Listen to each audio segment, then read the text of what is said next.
ನಮಸ್ಕಾರ. ಇವತ್ತು ನಾವು ಒಳ ಮೀಸಲಾತಿಯ ಬಗ್ಗೆ ಸಂಬಂಧಪಟ್ಟಂತೆ ತ್ರಿಮತಸ್ಥರ ಸಮುದಾಯದ ಬೇಡಿಕೆಗಳ ಬಗ್ಗೆ ತಿಳಿಯೋಣ.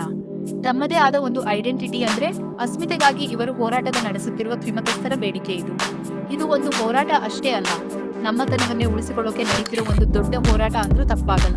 ಈ ಘೋಷಣೆಯನ್ನು ಒಮ್ಮೆ ಗಮನಿಸಿ. ನಾವು ಮಾದಿಗರಲ್ಲ, ಅಲ್ಲವೇ ಅಲ್ಲ. ಈ ಮೂರು ಅಲ್ಲ ಅನ್ನೋ ಪದಗಳ ಪುನರಾವರ್ತನೆಯಲ್ಲಿ ದಶಕಗಳ ನೋವಿದೆ. ತಮ್ಮ ಪ್ರತ್ಯೇಕತೆಗಾಗಿ ಒಂದು ಗುರಿ ಇದೆ. ಇದು ಕೇವಲ ಘೋಷಣೆಯಲ್ಲ, ಬದಲಾಗಿ ತಮ್ಮ ಅಸ್ಮಿತೆಯನ್ನು ಉಳಿಸಿಕೊಳ್ಳೋಕೆ ಈ ಚರ್ಮಕಾರ ಸಮುದಾಯ ಮಾಡ್ತಿರೋ ಆರ್ತನಾದ. ಹಾಗಾದ್ರೆ ಈ ಹೋರಾಟದ ಬೆನ್ನೆಲುಬಾಗಿ ನಿಂತಿರೋದು ಯಾರು? ಸಮಗಾರ, ಮಚ್ಚಿಗಾರ, ಡೋಹರ ಹಾಗೂ ಅವುಗಳ 28 ಉಪಜಾತಿಗಳು.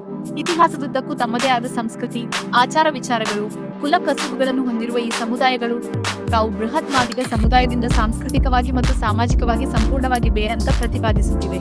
ಈ ಹೋರಾಟ ಏನು ನಿನ್ನೆ ಮೊನ್ನೆ ಶುರುವಾಗಿದ್ದಲ್ಲ, ಇದು ದಶಕಗಳಿಂದಲೂ ನಡೀತಾನೆ ಇದೆ. ಬನ್ನಿ ಇದರ ಹಿನ್ನೆಲೆಯನ್ನು ಸ್ವಲ್ಪ ನೋಡೋಣ. ಅವರ ಈ ಸುದೀರ್ಘ ಪ್ರಯಾಣವನ್ನು ಅರ್ಥ ಮಾಡಿಕೊಳ್ಳೋ ಪ್ರಯತ್ನ ಮಾಡೋಣ. ನಮ್ಮ ಬೇಡಿಕೆಗಳನ್ನು ಪಡೆದುಕೊಳ್ಳೋಕೆ ನಾವು ಕಾನೂನುಬದ್ಧವಾಗಿಯೇ ಹೋರಾಟ ಮಾಡುತ್ತಿದ್ದೇವೆ. ಸದಾಶಿವ ಆಯೋಗದ ಮುಂದೆ ನಮ್ಮ ವಾದ ಮಂಡಿಸಿದ್ದೇವೆ. ಮಾಧುಸ್ವಾಮಿ ಉಪಸಮಿತಿ ಮುಂದೆಯೂ ಮನವಿ ಸಲ್ಲಿಸಿದ್ದಾಗಿದೆ. ಇತ್ತೀಚೆಗೆ ನಾಗಮೋಹನ ದಾಸ್ ಆಯೋಗದ ಮುಂದೆಯೂ ತಮ್ಮ ಅಹವಾಲನ್ನ ಮತ್ತೆ ಸಲ್ಲಿಸಿದ್ದೇವೆ. ಆದರೆ ಇಷ್ಟು ವರ್ಷಗಳ ಪ್ರಯತ್ನಕ್ಕೆ ಇನ್ನೂ ಪೂರ್ಣ ಪ್ರಮಾಣದ ಯಶಸ್ಸು ಮಾತ್ರ ಸಿಕ್ಕಿಲ್ಲ. ಸಿಕ್ಕಿರೋದೆಲ್ಲ ಬರೀ ಭರವಸೆಗಳು. ಕೇವಲ ಆಯೋಗಗಳ ಮುಂದೆ ಮಾತ್ರ ಅಲ್ಲ, ರಾಜ್ಯದ ಪ್ರಮುಖ ನಾಯಕರ ಮುಂದೆಯೂ ತಮ್ಮ ಬೇಡಿಕೆಗಳನ್ನು ಇಟ್ಟಿದ್ದಾರೆ.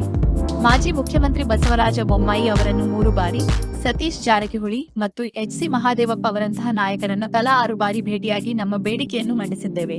ಪ್ರತಿ ಸಭೆಯಲ್ಲೂ ನಮ್ಮ ಅಸ್ಮಿತೆ ಎಷ್ಟು ಮುಖ್ಯ ಅನ್ನೋದನ್ನ ಮನವರಿಕೆ ಮಾಡೋಕೆ ಪ್ರಯತ್ನ ಪಟ್ಟಿದ್ದೇವೆ. ಇಷ್ಟೆಲ್ಲ ಹೋರಾಟ ಒಂದು ಕಡೆ ಆದರೆ, ಈ ಚಳುವಳಿಗೆ ಈಗ ಒಳಗಿಂದಲೇ ಒಂದು ದೊಡ್ಡ ಖಂಡಾಂತರ ಎದುರಾಗಿದೆ. ಹೊರಗಿನ ಶತ್ರುಗಳಿಗಿಂತ ಹೆಚ್ಚಾಗಿ ಒಳಗಿನ ಭಿನ್ನಾಭಿಪ್ರಾಯವೇ ಈ ಹೋರಾಟಕ್ಕೆ ದೊಡ್ಡ ಪೆಟ್ಟು ಕೊಡುವ ಹಾಗೆ ಕಾಣಿಸ್ತಿದೆ. ಅಂದ್ರೆ ಸುಮಾರು 8 ವರ್ಷಗಳ ಕಾಲ ಕಷ್ಟಪಟ್ಟು ಬೆಳೆಸಿದ ಈ ಚಳುವಳಿಯ ಅಡಿಪಾಯವೇ ಈಗ ಆಂತರಿಕ ಕಲಹದಿಂದಾಗಿ ಅಲುಗಾಡುತ್ತಿದೆ. ಇಲ್ಲೇ ನೋಡಿ, ಹೋರಾಟದೊಳಗಿನ ಒಡಕು ಸ್ಪಷ್ಟವಾಗಿ ಕಾಣಿಸುತ್ತೆ. ಒಂದು ಕಡೆ ನಮ್ಮ ಅಸ್ಮಿತೆ ಪ್ರತ್ಯೇಕ ಅಂತ ಹೋರಾಡುತ್ತಿರುವ ತ್ರಿಮತಸ್ಥ ಶ್ರೀ ಗುರು ರವಿದಾಸ್ ಪರಿಷತ್, ಇನ್ನೊಂದು ಕಡೆ ಮಾದಿಗರ ನಾಯಕರೊಂದಿಗೆ ಕೈ ಜೋಡಿಸಿ ಸಮುದಾಯದ ಮೂಲ ಉದ್ದೇಶಕ್ಕೆ ವಿರುದ್ಧವಾಗಿ ಕೆಲಸ ಮಾಡುತ್ತಿದ್ದಾರೆ. ಹಾಗಾದರೆ ಈ ಆಂತರಿಕ ಸಂಘರ್ಷಕ್ಕೆ ಮೂಲ ಕಾರಣವಾದರೂ ಏನು? ನಾವು ಮಾದಿಗರಲ್ಲ ಅಂತ ಹೋರಾಟ ಶುರು ಮಾಡಿ ಈಗ ಅದೇ ಸಮುದಾಯದ ಕೆಲವರು ಪ್ರತ್ಯೇಕ ಅಸ್ಮಿತೆಯ ಹೋರಾಟವನ್ನು ಬದಿಗಿಟ್ಟು ಈ ತರಹದ ದ್ವಂದ್ವ ನಿಲುವು ಇಡೀ ಹೋರಾಟದ ದಿಕ್ಕನ್ನೇ ತಪ್ಪಿಸುತ್ತಿದೆ. ಈ ಪರಿಸ್ಥಿತಿಯನ್ನು ಹೋರಾಟಗಾರರು ನೋಡುತ್ತಿದ್ದಾರೆ ಅನ್ನೋಕೆ ಈ ಹೇಳಿಕೆಯೇ ಸಾಕ್ಷಿ. ನಮ್ಮವರೇ ತಮ್ಮ ಹೋರಾಟಕ್ಕೆ ದ್ರೋಹ ಬಗೆದಾಗ ಸಮುದಾಯದ ಭವಿಷ್ಯವೇ ಕತ್ತಲಲ್ಲಿ ಮುಳುಗಿದ ಹಾಗೆ ಆಗುತ್ತೆ ಅಲ್ವಾ? ಇದು ಕೇವಲ ಭಿನ್ನಾಭಿಪ್ರಾಯ ಅಲ್ಲ, ಇದೊಂದು ರೀತಿ ಆತ್ಮವಂಚನೆ ಅಂತ ಚಳುವಳಿಯ ಪ್ರತಿಪಾದಕರು ಭಾವಿಸುವುದು ಸಹಜ. ಸರಿ, ಈ ಎಲ್ಲಾ ಗೊಂದಲಗಳನ್ನ ಒಂದು ಕ್ಷಣ ಬದಿಗಿಡೋಣ. ಹಾಗಾದ್ರೆ ಈ ಚಳುವಳಿಯ ಮೂಲ ಅಂದ್ರೆ ಕೋರ್ ಡಿಮ್ಯಾಂಡ್ ಆದ್ರೂ ಏನು? ಬನ್ನಿ ಅದನ್ನ ಸ್ಪಷ್ಟವಾಗಿ ತಿಳಿದುಕೊಳ್ಳೋಣ. ತ್ರಿಮತಸ್ಥ ಈ ಒಂದೇ ಒಂದು ಪದದಲ್ಲಿ ಇಡೀ ಹೋರಾಟದ ಸಾರಾಂಶವಿದೆ. ಅಂದ್ರೆ ಸಮಗಾರ, ಮಚ್ಚಿಗಾರ, ಡೋಹರ ಹಾಗೂ ಅವುಗಳ 28 ಉಪಜಾತಿಗಳನ್ನ ಒಟ್ಟಾಗಿ ಸೇರಿಸಿ ಅವರೆಲ್ಲರಿಗೂ ಇದೊಂದೇ ಪ್ರತ್ಯೇಕ ಒಳ ಮೀಸಲಾತಿ ನೀಡಬೇಕು ಅನ್ನೋದು ಬೇಡಿಕೆ. ಇದು ಕೇವಲ ಒಂದು ಹೆಸರಲ್ಲ, ಬದಲಾಗಿಯೇ ಒಂದು ಸಮುದಾಯದ ಏಕತೆ, ಅಸ್ಮಿತೆ ಹಾಗೂ ಭವಿಷ್ಯದ ಸಂಕೇತ. ಒಂದೇ ಹೆಸರಿನ ಕೆಳಗೆ ಬರೋದ್ರಿಂದ ಆಗೋ ಲಾಭ ಏನು ಗೊತ್ತಾ? ಇದು ಸಮುದಾಯದೊಳಗಿನ ಸಣ್ಣ ಪುಟ್ಟ ಭಿನ್ನಾಭಿಪ್ರಾಯಗಳನ್ನು ಮರೆಸಿ ಎಲ್ಲರನ್ನೂ ಒಗ್ಗೂಡಿಸುತ್ತೆ ಹಾಗೂ ಸರ್ಕಾರದ ಮುಂದೆ ಒಗ್ಗಟ್ಟಿನಿಂದ ಬೇಡಿಕೆ ಇಡೋಕೆ ಸಹಾಯವಾಗುತ್ತೆ. ಇಷ್ಟೆಲ್ಲ ಅಡೆತಡೆಗಳಿದ್ದರೂ ನಾವು ಇನ್ನೂ ಹೋರಾಟದ ಭರವಸೆ ಕಳೆದುಕೊಂಡಿಲ್ಲ. ಹಾಗಾದರೆ ಈ ಚಳುವಳಿಗೆ ಮತ್ತೆ ಹೊಸ ಶಕ್ತಿ ತುಂಬೋದು ಹೇಗೆ?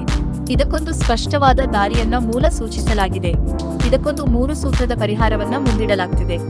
ಮೊದಲನೆಯದಾಗಿ, ನೂರಾರು ಬೇಡಿಕೆಗಳನ್ನ ಇಡೋ ಬದಲು ಪ್ರತ್ಯೇಕ ಅಸ್ಮಿತೆ ಅನ್ನೋ ಒಂದೇ ಒಂದು ಸ್ಪಷ್ಟ ಗುರಿಯ ಮೇಲೆ ಗಮನ ಹರಿಸಬೇಕು.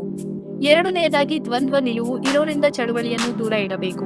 ಮತ್ತು ಕೊನೆಯದಾಗಿ, ಎಲ್ಲರೂ ಒಂದೇ ಸಂಘಟನೆಯಡಿ ಸೇರಿ ಸಮುದಾಯ ನಿಷ್ಠೆಯಿಂದ ಹೋರಾಡಬೇಕು.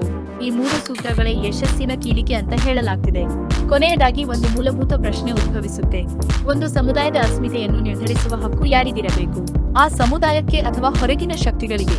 ಈ ಪ್ರಶ್ನೆ ಕೇವಲ ಈ ಸಮುದಾಯಕ್ಕೆ ಮಾತ್ರ ಸೀಮಿತವಲ್ಲ ಅಲ್ವಾ? ಪ್ರತಿಯೊಂದು ಸಮುದಾಯಕ್ಕೂ ಇದು ಅನ್ವಯಿಸುತ್ತೆ. ಇದರ ಬಗ್ಗೆ ನಾವೆಲ್ಲರೂ ಯೋಚಿಸಬೇಕಿದೆ. ಧನ್ಯವಾದಗಳು.